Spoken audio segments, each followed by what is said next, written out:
कई लड़कियां ऐसी होती हैं जो पहली बार जब मेरे पति ने मुझ पर हाथ उठाया तब मैंने उस अपनी माँ को फ़ोन किया।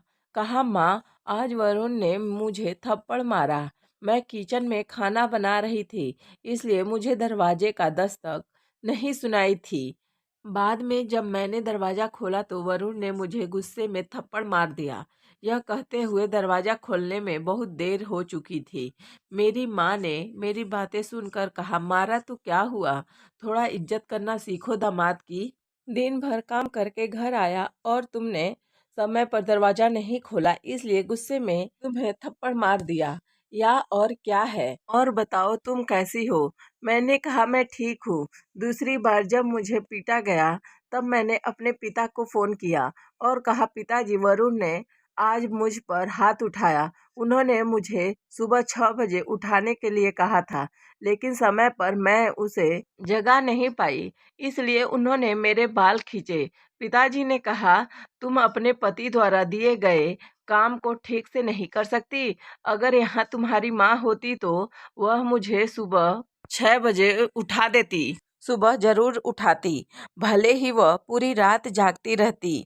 शादी के बाद पति पत्नी के ऊपर थोड़ा कठिन होता है, यह स्वाभाविक है। कोशिश करो कि पति की बात मानकर चलने की और अनुकूलन करना सीखो। थोड़ा, और तुम कैसी हो? मैंने हंसते हुए जवाब दिया, मैं ठीक हूँ।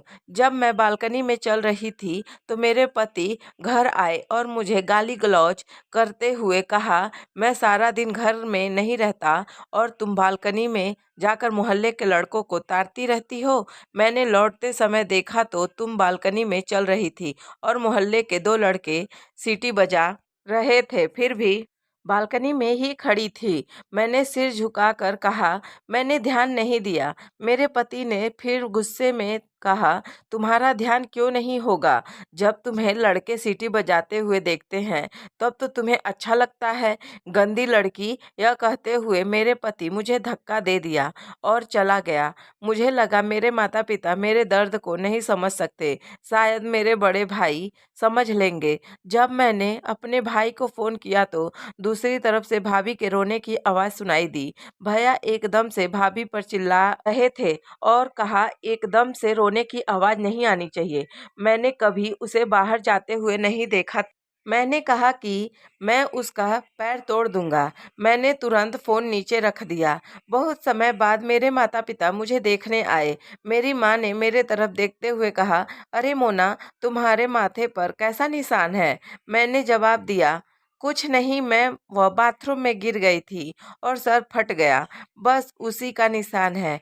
मेरे माता पिता 2 दिन हमारे घर रहे। जिस दिन वह लोग जाने वाले थे मैं दरवाजे के सामने खड़ी थी और मैंने अपनी माँ से कहा, मैंने अनुकूलन करना सीख लिया है। ना यह सर पर जो निशान दिख रहा है वह बाथरूम में गिरकर नहीं हुआ था। आपके दामाद ने इसे प्यार के फूलदान से मारकर बनाया है।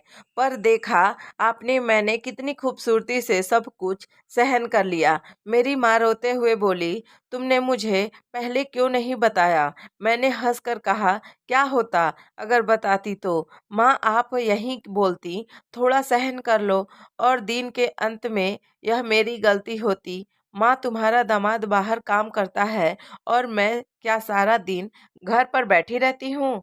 मैं भी तो घर का काम करती हूँ, लेकिन दामाद की मेहनत ठीक है, पर मेरी मेहनत कुछ नहीं। मैंने अपने माता पिता की ओर देखा और कहा, पापा, मैं वो अलार्म घड़ी नहीं हूँ जो ठीक समय पर बजे। मैं मांस और खून से बनी इंसान हूँ। मैं जब दिन भर काम करके अपने शरीर को बिस्तर पर रखती हूँ तो मैं भी आंखें बंद कर सो जाती हूँ।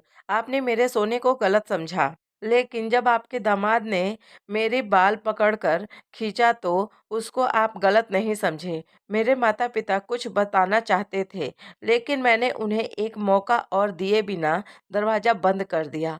लड़की हूँ ना, इसलिए सब कुछ सहन करना सीख लिया है। दोस्तों, यह कहानी आपको कैसी लगी प्लीज़ कमेंट करके ज़रूर बताएं।